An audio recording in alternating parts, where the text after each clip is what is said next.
Last lecture में हमने कहाँ तक देखा था? 6th हाउस तक, है ना। आज देखेंगे 7th हाउस जो सेंटर है, मतलब 1, 4, 7 और 10 ऐसा। तो नीचे वाला जो सेंटर वाला है, जो कंप्लीट स्क्वायर जो बनता है वो वाला, उसको सेंटर बोलेंगे। ठीक है, वो 7th हाउस कहा जाएगा। सबसे पहली बात तो उसको पार्टनर के लिए देखा जाता है। पार्टनरशिप जो होती है वो भी इसी से देखी जाती है, और पार्टनर मतलब लाइफ का जो पार्टनर हो वो भी, और कौन कौन से लोग अपने से जुड़े रहेंगे वो भी चीज़ें देखी जाती हैं। जो लोग एकदम पार्टनर जैसा काम करने वाले हैं वो भी। बैक वेस्ट वाला जो रीजन है, वेस्ट वाला रीजन मतलब पेल्विक रीजन, जो रिस्ट वो वेस्ट जो होती है पेल्विक रीजन, मतलब कि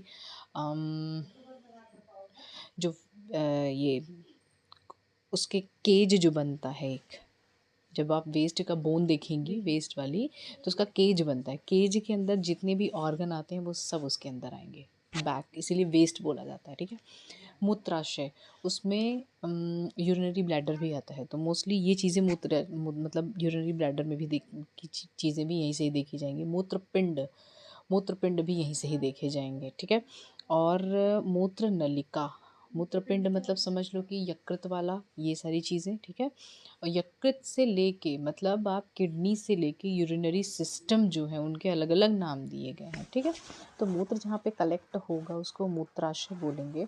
और मूत्रपिंड मतलब कभी कभी जो है क्या नाम उसको, ये यकृत को भी बोला है, और कहीं कहीं पे ये बोला है उसके आगे का जो ऑर्गन है उससे मूत्रपिंड कहा हुआ है। ठीक है, और मूत्र नलिका मतलब यूरेटर, जो किडनी से यूरिनरी ब्लैडर तक जो एक नली गई होगी उसको कहेंगे। स्किन देखा जाता है इसमें, स्किन भी देखा जाएगा और गुप्त रोग देखे जाते हैं इस वाले हाउस से।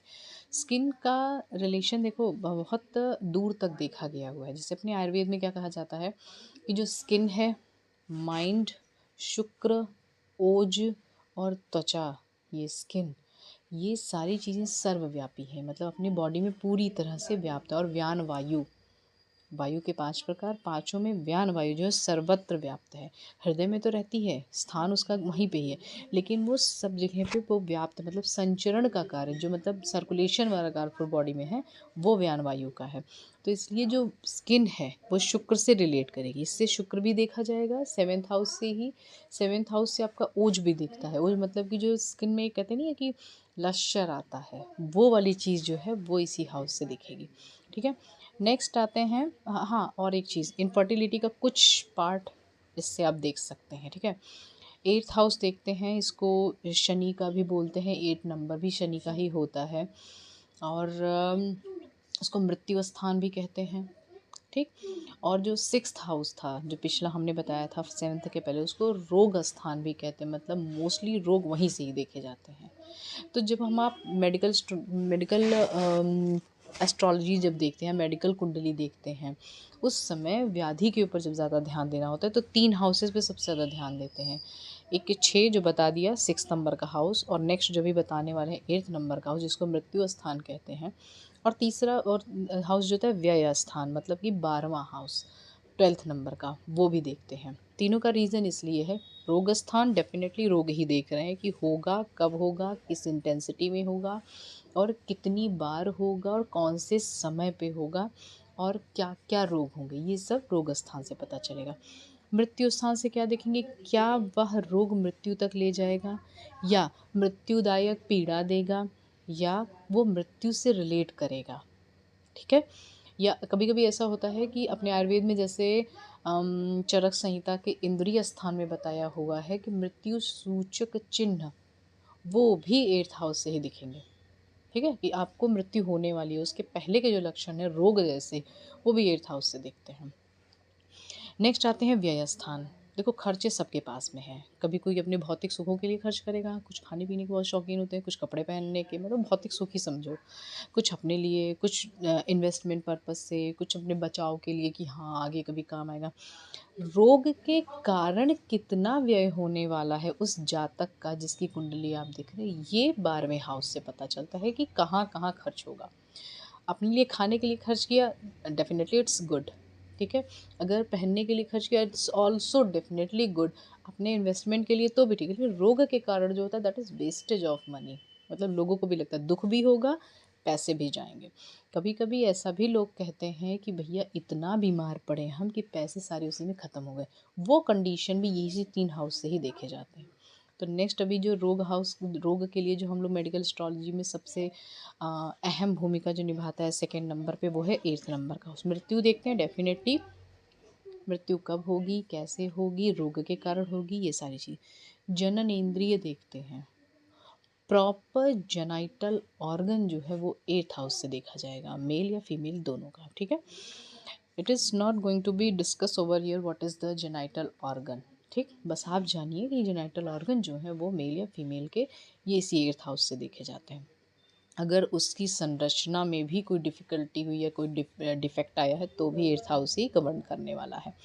गुदद्वार, एनएस रीजन भी इसी से देखते हैं।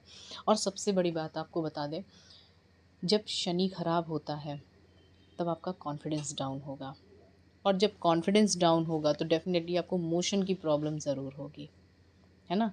और मोशन की प्रॉब्लम ज़रूर जब होती है तो सब कुछ इंटरलिंक्ड है, देखते रहिए सब कुछ इंटरलिंक्ड है। आप मूलाधार चक्र को देखिए जो गुदमार्ग और मूत्र मार्ग के बीच में विद्यमान है। गुद और मूत्र मार्ग के बीच में जो पेरिनियम जिसको बोला जाता है, वहाँ पे आपको मूलाधार चक्र के बारे में स्थिति बताई गई हुई है। जब वो बिगड़ता है तो शनि खराब होता है, तो ही आपको कॉन्स्टिपेशन होगा, तो ही आपका कॉन्फिडेंस भी डाउन होगा कि हाउ टू अर्न ये भी पता चलेगा, मतलब ये दिमाग में टेंशन बन जाती है, ठीक है। ये सारी चीज़ें एक साथ गवर्न करती हैं, 8th हाउस इसको गवर्न करेगा। गुरुद्वार, बद्धकोष्ठता, again a typical condition of वायु, और देखो और इंटरलिंक्ड बता दे रहे हैं, शनि वायु से कोरिलेट कर लीजिए इसको। शनि हमेशा जो है वायु वाली ही व्याधियाँ देता है, इसीलिए वायु से ही रिलेट अस्थि भी है। जब अस्थियाँ भी शनि से ही रिलेट करती हैं, वायु से ही ये भी रिलेट करेगा। वायु से गुदमार्ग भी रिलेट करता है, वायु से शनि, शनि से गुदमार्ग, सब इंटरलिंक्ड है।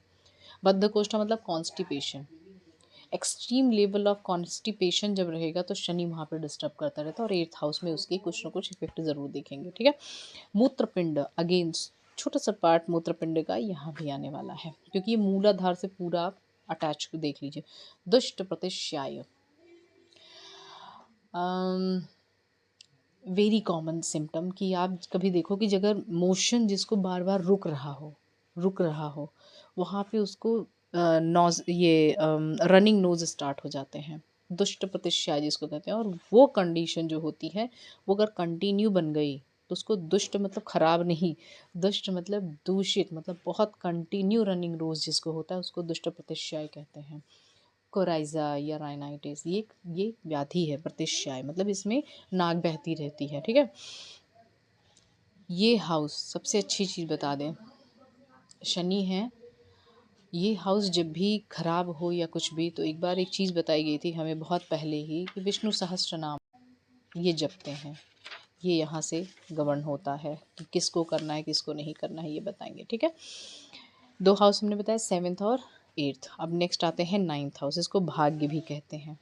यहाँ से आपका लक देखा जाता है कि आप कुछ लोग कहते नहीं आप संघर्ष बहुत होगा मिलेगा इतना सा, या आप कुछ भी नहीं करोगे तो भी आपको मिलता रहेगा। कुछ लोग कहते हैं जितना करोगे उतना ही मिलेगा, या किसी किसी की लाइफ में ऐसा होता है इतना किया और इतना मिल गया।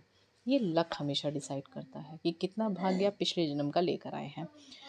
नी वाला रीज़न, घुटना, वो आपका ये वाला हाउस गवर्न करेगा। थाई रीजन जिसको जंघा प्रदेश कहते हैं, ठीक है।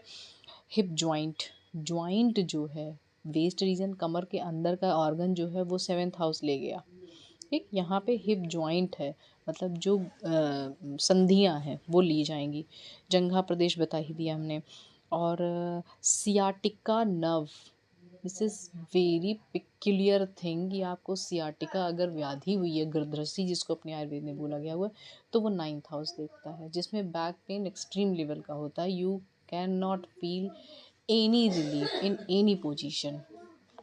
ये क्लोज कर दीजिए। बैक की जो हड्डियां हैं, मतलब कमर की जो हड्डियां हैं, इसमें हिप जॉइंट भी आ जाएगा, और वेस्ट की जो बोन्स हैं वो भी इसके अंदर में आती हैं। ग्रैंडफादर के बारे में भी आप इसमें से जान सकते हैं, ठीक है। और अननेसेसरी वीकनेस जो होती है, ये वाले हाउस अगर ख़राब होते हैं तो जो अननेसेसरी जो वीकनेस है वो भी 9th हाउस से ही देखा जाता है। ठीक है, तो जितने भी ये ऑर्गन्स या फिर जितनी भी चीज़ें इसमें बताई गई हुई हैं, अगर इससे रिलेटेड कोई प्रॉब्लम होती है तो ये हाउस स्पेशली देखा जाता है। और यही हाउस देख के या पूरे हाउस देख के ये पता करना होता है कि 6, 8 और 12 इन 3 हाउस पे किसकी दृष्टि है, कौन से ऑर्गन ये अफेक्ट कर सकते हैं, और किसके और रोग कितनी इंटेंसिटी में है, केवल रोग होके ख़त्म हो जाना है या वो मृत्यु तक ले जाएंगे, मृत्युदायक पीड़ा दे सकते हैं, मृत्यु सूचक चिन्ह तक ला सकते हैं, और फिर व्यय कितना होना है, मतलब ऊपर वाले हाउस से 12वें वाले हाउस से कि कितना उसमें खर्चे होने वाले हैं, ये सारी चीज़ें। और देखना सारे हाउस है, देखना सारे हाउस इसलिए क्योंकि एक एक ऑर्गन एक एक हाउस लेके जा रहा है, तो किस हाउस में कौन सा ऑर्गन है ये जानना ज़रूरी है। ठीक है, ताकि ये समझ पाएँ कि कौन सा ऑर्गन अफेक्ट होने वाला है। ठीक है, नेक्स्ट 10, 11 और 12 जो हाउस है ये नेक्स्ट वाले लेक्चर में देखते हैं। Thank you.